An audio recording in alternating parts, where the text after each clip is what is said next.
Jordan Maxwell, a well-trained occult expert who is not just letting the public know what the Illuminati propaganda is, but he is telling the public that it is true. This is why you will see many of his supporters hating Christianity and presenting Theosophic and Illuminati doctrine as if it were true. This, however, is not a big surprise, for Jordan Maxwell admitted that Manly Palmer Hall, the 33rd degree Freemason, was a great friend of his. Manly Palmer Hall, one of my very good friends, said in one of his lectures, Manly Palmer Hall, one of my very good friends. Although Jordan Maxwell exposes a lot of truth with respect to apparent political corruption, this is a requirement for the esoteric disciple. He must gain your trust. That is why he appears to be anti-New World Order. However, he is doing the very thing that the New World Order wants him to do: externalize the mysteries, externalize the hierarchy, and induct people into the theosophical ideas. If you don't believe he is connected with theosophy, listen to this. Thank you. Yeah. Gentlemen, have you ever heard or read Mrs. Blavatsky? She's... Helena Petrovna Blavatsky? Right. Yes. Yes, I have all of her works. You have? Yes. Well, that's why... Yes. I think her best work was Isis Unveiled, Part 2, which is theology. Right.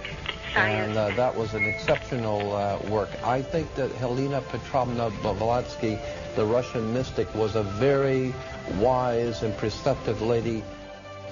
The New World Order researcher Chris White of www.zeitgeistchallenge.com has previously pointed out that Jordan Maxwell even got his own name from Helena Blavatsky's book, Isis Unveiled, Volume 2, page 228.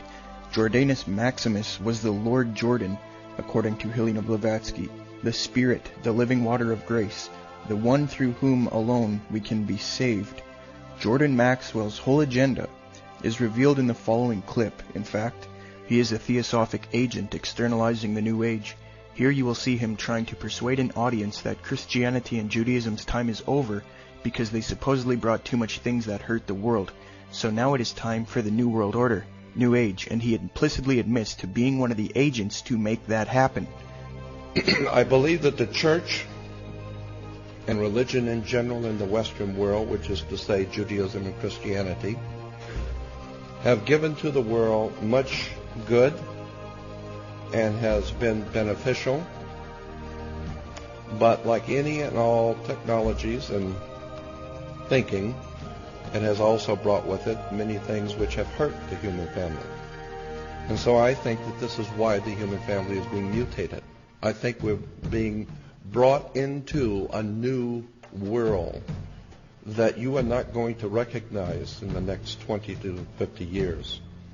I think this is going to be necessary because the way we're going now, our world is out of control. The violence and the hatred among peoples is going to have to be done away with. There's got to be order on this planet. And I believe that there are certain individuals are ordained to make sure that happens. So I don't have any problem with power. I have problems with people who misuse power. But those people who have the power to do something for the good of mankind, I am sure that they are working around the clock, taking care of their business. The simple fact of the matter is that Jordan Maxwell presents the beliefs of the Theosophists and the Illuminati to the public as if they are the sole truth. That is enough to show where his interests are. He is one of Zeitgeist's main sources. He supports astrotheology, which Helena Blavatsky packaged and sold to the world elite. And he just advocated the New World Order. You saw it with your own eyes. Jordan is known for making many errors in his presentations. Many can be documented in Chris White's video debunking Jordan Maxwell, which you can find on Google Video or on YouTube. However, this one is recurrent, and many people seem to think that it's true. It's with respect to the word Israel and Amen. Here's Jordan's argument. My first question is regarding Isis, Ra, Elohim. Isis, Ra, El. Okay. Isis was a feminine principle of wisdom in Egypt, spelled I-S-I-S, Isis. Then the coming of one of the pharaohs changed the worship of Isis to the worship of Amun-Re, Amen Ra, which is incidentally why Christians still say Amen at the end of the prayer, because they're sending a prayer through God's Son, Amen Re, Amun Ra. Amen. And consequently, when the Phoenician Canaanites, when the Hebrews went north into Palestine, they encountered a people that were already there for thousands of years. They were called Palestinians, which was very clever. I mean, that's where you would expect to find Palestinians, is in Palestine.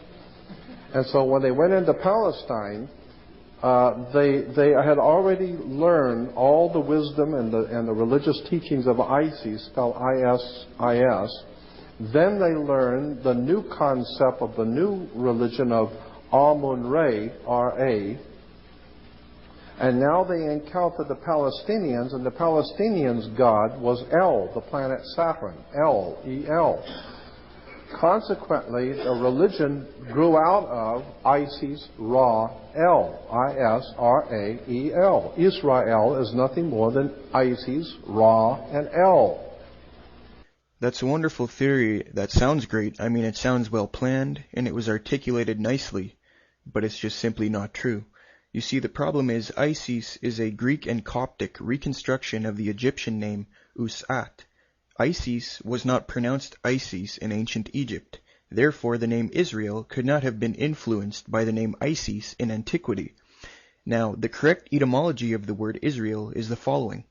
Israel derives from the Hebrew Yisrael, he that fights with God, which in turn derives from Sarah, he fights, and El, God.